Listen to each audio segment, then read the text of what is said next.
Good day sa ating lahat mga kaibigan. Dito na naman tayo sa ating Merkado Official po.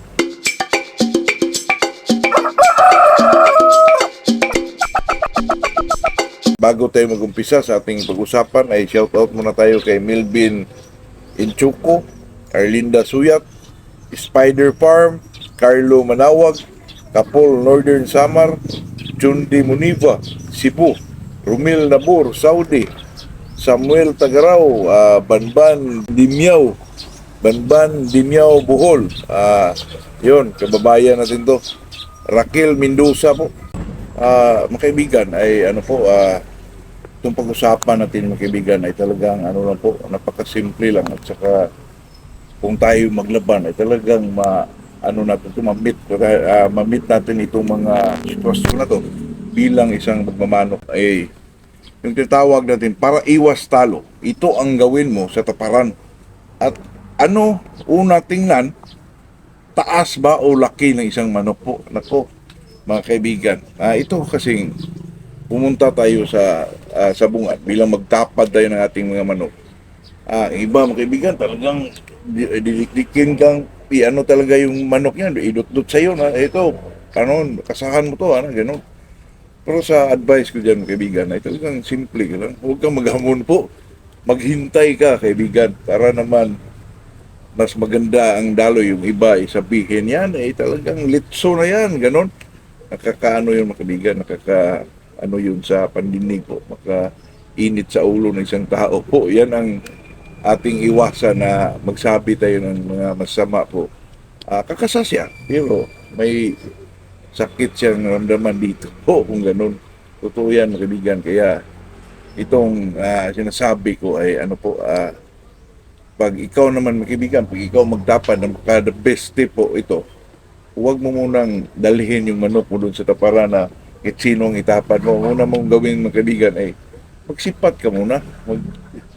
Tingin-tingin ka dyan kung panuurin mo yung kung sino yung gusto mong kalabanin po. Totoo yan. Huwag mo nang dalhin, kaibigan. Sipag ka, palibot-libot ka muna dyan sa loob ng parisan po. Para kung may makita ka ng nagustuhan mo, siyempre, kasahan mo. Lapitan mo o taparan mo, kaibigan. Baka magustuhan ka rin, magustuhan rin yung manok mo para kayo ang magano po. Pero yung palagi mong dinadala yung manok mo, kaibigan, alanganin ka doon kasi medyo mainit doon, maraming tao mga kaibigan, baka mapiktuhan yung manok mo doon, di ba? Yan ang pinaka magandang tip po. At saka itong ano mga kaibigan, yung manok mo na dala mo, huwag mo pa hawakan na kanino-kanino lang po. Totoo yan mga kaibigan kasi ang manok naman, di mo alam, mapiktuhan yung ano niya. Tawag sa amin yun mga kaibigan, mabunog po. Huwag mo sino-sino yung ano mga kaibigan, yung sino-sino yung humawak. Iwasan niyo po yung ganun mga kaibigan kasi diyan po kayo mahulog sa alanganin po, yung medyo may tendency pang malason yung manok natin mga kaibigan, totoo yan. Tsaka iwasan niyo po yung kahit sino, kahit kaibigan niyo po, huwag mo pahawak yung manok mo po. Kailangan i-remind mo yung taga-tapad mo na huwag mo ipahawak. Totoo yan mga kaibigan. At saka itong magtapad ka, ano ang una mong sipatin? Itong malaki o medyo matangkad mga kaibigan?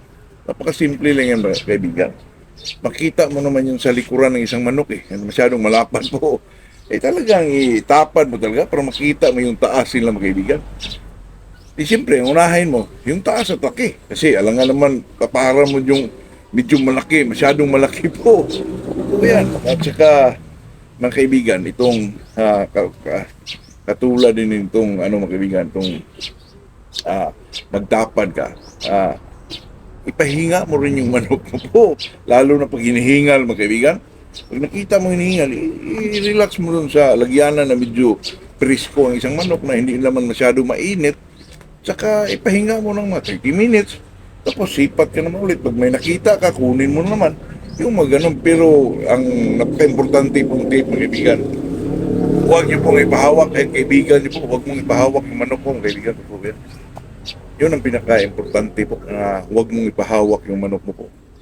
Kasi kung sino-sino na lang yung humawak sa manok mo, hirapan ka dun, kaibigan, kasi alam mo na, itong magmamanok tayo, ay kailangan din natin yung may bantay talaga tayo na medyo ano po, medyo talagang ano din kayo mga kaibigan, talagang alert ka. Kasi alam mo na, pirang nakasalalay doon mga kaibigan. So, totoo yan.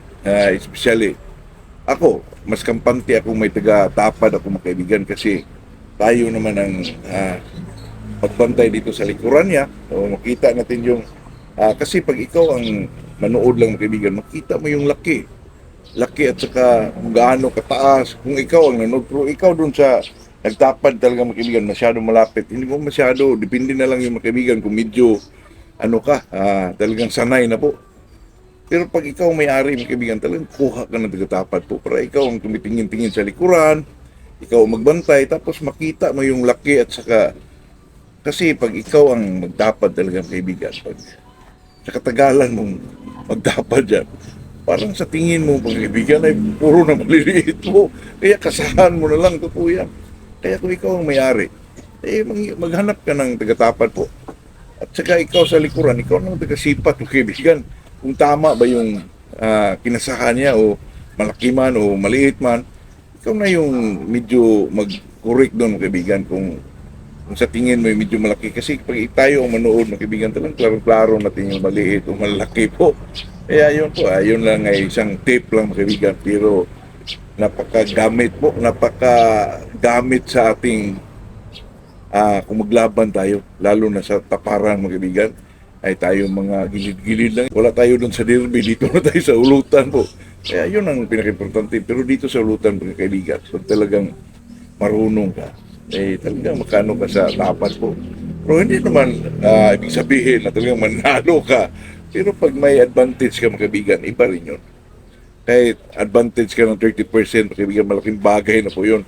Kahit di mo kahit di sigurado itong sabong mga kaibigan or di sigurado itong labanan, pero may mga advantage kang tinitingnan po. Kahit sa taas, kahit sa laki o ang manok naman mga kaibigan, di mo makita sa taas ang laki yan eh. Sa galing nun kaibigan. Pero huwag naman yung masyadong malaki marunong ka namang sumipat kung ano yung gaano kalaki, kung gaano kaya yung manok mo. Kasi mga kaibigan, napaka-importante din yung kasi kung masyadong malaki, pag bangga dun sa taas, talagang maano ka mga kaibigan, talagang alanganin ka. Kaya yung sa atin, yung ang pinaka-importante lang sa taparan ko, lang, yung huwag kang maghamon po. Yung maghintay ka lang mga kaibigan ba na kulitin ka. Yun. Tingin mo ba kayang-kaya sa manok o di kasahan mo? Yun lang po. Tayo naman dito mga kaibigan talagang usapang magmamanok lang po. Wala lang iba mga kaibigan. Kasi pag tayo naman ay enjoy sa ating ginagawa ay talagang magampanan natin yun ng todo mga kaibigan. Yun lang po. Good morning sa ating lahat mga kaibigan.